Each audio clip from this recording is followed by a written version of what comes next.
ಶರಣ್ರಿ ಎಲ್ಲರಿಗೂ ಮತ್ತೊಂದು ಮಿನ್ಲಾಗೆ ಸ್ವಾಗತ. ಬೆಳಗ್ಗೆ ಎದ್ದು ಇವತ್ತು ಉತ್ತಪ್ಪ ಮಾಡಿದ್ದ. ಉತ್ತಪ್ಪ ಮತ್ತು ಹೀಗೆ ಪಲ್ಯ ಮಾಡಿದ್ವಿ, ಹಾಗಲಕಾಯಿ ಪಲ್ಯ ಮತ್ತು ಚಂಕ್ ಅಂತಾರೆ, ಸೋಯಾ ಚಂಕ್ಸ್. ಅದ್ರದ್ದು ಜಸ್ಟ್ ಸ್ಲಿಂಪಾಗಿ ಒಗ್ಗರಣೆ ಕೊಟ್ಟೆ. ಅಲ್ಲಿಂದ ನಾನು ಸೀದಾ ನನ್ನ ತವ್ರ ಮನೆಗೆ ಹೋದೆ. ನನ್ನ ಮಗನಿಗೆ ಅಲ್ಲೇ ಬಿಟ್ಟು ಬಂದೆ, ಗಂಡನ ಮನೆಗೆ. ಅಲ್ಲಿಂದ ಸೀದಾ ಹೋಗಿ ಬಾಜು ಮನೆಗೆ ಹೋಗಿ ಕೀಲಿ ಇಸ್ಕೊಂಡೆ. ಯಾಕಂದ್ರೆ ಮಮ್ಮಿ ಕೀಲಿ ಬಿಟ್ಟೋಗಿದ್ರು, ಅವ್ರ ಬಲ್ಲಿ ಇಟ್ಟೋಗಿದ್ರು. ಪೂಜೆ ಮಾಡೋದಿತ್ತು ಮಮ್ಮಿ ಮನ್ಯಾಗ. ಮಹಾಲಕ್ಷ್ಮಿ ಪೂಜೆ ಅಂತ ಮಾಡ್ತಾರೆ, ಅದು ಲಾಸ್ಟ್ ಲಕ್ಷ್ಮೀ ಪೂಜೆ ಇತ್ತು ಇವತ್ತು. ಸೊ ಬಂದ ಕೂಡಲೇ ಫಸ್ಟ್ ಕಸ ಹೊಡೆದು ಎಲ್ಲ ಮನೆ ಒರೆಸಿ ಎಲ್ಲ ಸ್ವಚ್ಛ ಮಾಡಿ ದೇವರೆಲ್ಲ ತಿಕ್ಕಾದ್ಮೇಲೆ ಪೂಜೆ ಮಾಡೋಕ್ಕೆ ತಯಾರು ಮಾಡ್ದೆ. ಹಿಂಗೆ ಕಾಣಿಸತ್ತಿತ್ತು ಬಿಫೋರ್ ಪೂಜೆ ಇದು. ಅದಾದಮೇಲೆ ಇದು ಸೀರೆ ಏರಿಸ್ಬೇಕಂತೇಳಿ ಮಾಡಿದ್ದೆ, ಅದಕ್ಕೆ ಕಟ್ ಮಾಡುತ್ತಿದ್ದೆ ಬ್ಲೌಸ್. ಸೊ ದಟ್ ಸೀರೆ ಏರಿಸ್ಬೇಕಲ್ಲ, ಲಾಸ್ಟ್ ಸೀರೆ ಉಡಿಸ್ಬೇಕಾಗಿತ್ತು. ಅಲ್ಲಿ ಜಗಲಿ ಮೇಲೆ ಸಿಂಪಲ್ಲಾಗಿ ಇವತ್ತಿನ ಮಹಾಲಕ್ಷ್ಮಿ ಪೂಜೆ ಮಾಡಿದ್ವಿ. ಹಿಂಗೆ ಆಗ್ಯದ ನೋಡ್ರಿ ನಮ್ಮ ಲಕ್ಷ್ಮೀ ಪೂಜೆ.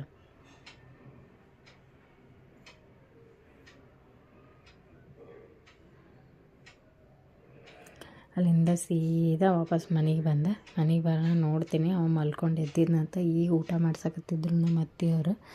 ಊಟ ಮಾಡಿ ಹುಡುಕ್ಯಾಡತ್ತೀನಿ ಮಮ್ಮಿ ಎಲ್ಲಿ ಅಂತೇಳಿ. ನಾ ಬಂದಿಲ್ಲ, ಅಡಿಕೊಂಡು ನಿಂತಿದ್ದೆ. ಮತ್ತು ಬಂದನು ಹೂವನ್ನ ಅವನ ಜೊತೆ ಒಂದು ಸ್ವಲ್ಪ ಆಟ ಆಡಿದೆ.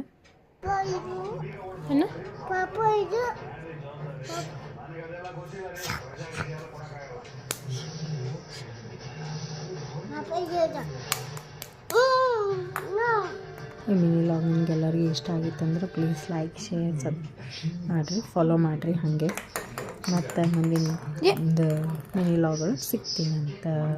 Thank you so much.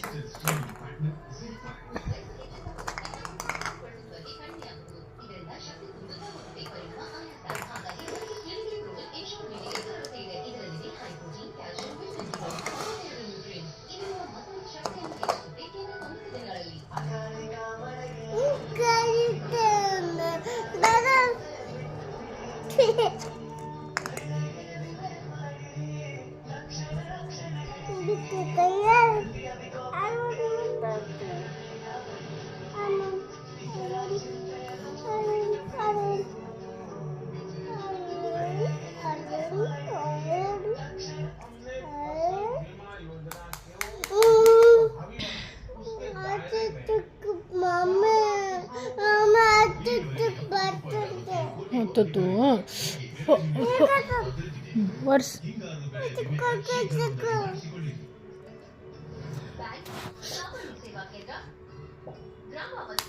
शोकाश बोले